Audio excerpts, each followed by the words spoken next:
আমি সকাল থেকে এক কেন্দ্র থেকে আরেক কেন্দ্র আমি ঘুরে বেরিয়েছি। সাধারণ শিক্ষার্থীদের স্বতঃস্ফূর্ত অংশগ্রহণ আমরা দেখেছি। আমরা সর্বোচ্চ ধৈর্যের পরিচয় দিয়েছি। আমি সকাল থেকে বারংবার উচ্চারণ করার চেষ্টা করেছি যে আজ আমরা কোনো অভিযোগ করতে চাই না, আমরা আনন্দ করতে চাই, উদযাপন করতে চাই। প্রিয় সাংবাদিক বৃন্দ, ইতিমধ্যেই রোকেয়া হল সম্পর্কে একটা ঘোরতর অভিযোগ আমাদের কাছে এসেছে এবং আমি রোকেয়া হলের ভিতরে চিফ রিটার্নিং অফিসার কর্মকর্তার অনুমতি নিয়ে প্রবেশ করেছি এবং সেই ঘটনার সত্যতা আমি পেয়েছি। একজন শিক্ষার্থী, তাকে যখন ব্যালট দেওয়া হয়েছে, সে যখন ব্যালট নিয়ে গিয়েছে ভোট কেন্দ্রে বুথে প্রবেশ করেছে, তারপর গিয়ে দেখতে পেল সাদিক কাইম এবং ফরহাদের ব্যালটে আগে থেকে ক্রস চিহ্ন দেওয়া আছে। তো সুতরাং যেটা বর্তমান নতুন বাংলাদেশের রাজনৈতিক পরিপ্রেক্ষিতে যেটা অশনি সংকেত, আমি দ্রুত ভোট কেন্দ্রে প্রবেশ করেছি, ম্যাডামদের সাথে কথা বলেছি, তারাও বলেছে এটা কিভাবে হয়েছে তারা জানেন না। তো সবকিছু মিলিয়ে ঘটনার সত্যতা আছে।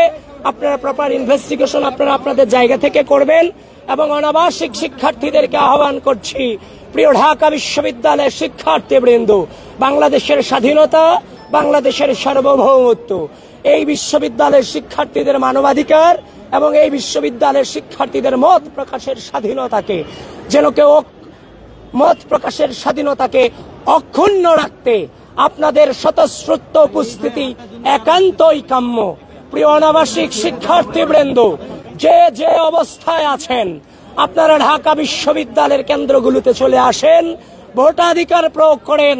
এদেশের মানবাধিকার, বাক স্বাধীনতা এবং বাংলাদেশের স্বাধীনতা সার্বভৌমত্বের চেতনাকে অক্ষুণ্ণ রাখবার জন্য আপনাদের ভোটাধিকার প্রয়োগ একান্তই গুরুত্বপূর্ণ। আবারও বলছি, অনাবাসিক শিক্ষার্থীবৃন্দ, আপনারা ভোট প্রয়োগ করতে দ্রুত চলে আসুন। যারা বাকি আছেন, অভিযোগ করলো আপনাদের নামে, সেটার বিরুদ্ধে কি অভিযোগ করেছে? আমি আপনাদের সামনে বলছি, আপনারা সাংবাদিক বৃন্দ, আপনাদেরকে আমি আহ্বান করছি, আপনারা গঠনতন্ত্র পড়ুন।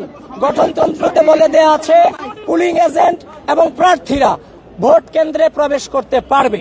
এটা স্পষ্টভাবে লেখা আছে যে আপনার গঠনতন্ত্রে। ইতিমধ্যেই কিন্তু এটা ফেসবুকে প্রচারও হয়েছে, সেই গঠনতন্ত্রের ছবি, 2025 সালের গঠনতন্ত্রের ছবি। অনিয়মের অনেক অভিযোগ আমরা করতে পারতাম সকাল থেকে, যেমন আমাদেরকে প্রপারলি পরিচয়ের কার্ড আমাদেরকে দেওয়া হয়নি। হল বুথগুলোতে দু একটা বুথে আমি প্রবেশ করতে পেরেছি, বাদ বাকি সবগুলোতে আমাদেরকে এতিমের মতো কেন্দ্রের সামনে দাঁড় করায় রাখা হয়েছে। একজন ভিপি হিসেবে ভিতরে কি হচ্ছে তার তো তদারকি করার দায়িত্ব আমার আছে, সেটা তো আমাদের দায়িত্বের মধ্যে পড়ে। আপনাদের নামে যে ব্যালটগুলো রয়েছে সেখানে ক্রস চিহ্ন দেওয়া আছে, বিশেষ করে কাদের এবং বাকের বলেছে, এই বিষয়ে কি বলবেন? সেটা সম্পর্কে এখনো পর্যন্ত 21 হল দিকে যায়নি এবং সে খবরটা আমার কাছে আসেনি।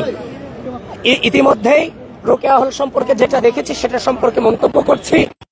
আমি ভোটাধিকার প্রয়োগ করতে যাব উদয়ন স্কুলে, সেখানে ওই সম্পর্কে আমাকে জানতে হবে, তারপর আমি মন্তব্য করতে পারবো।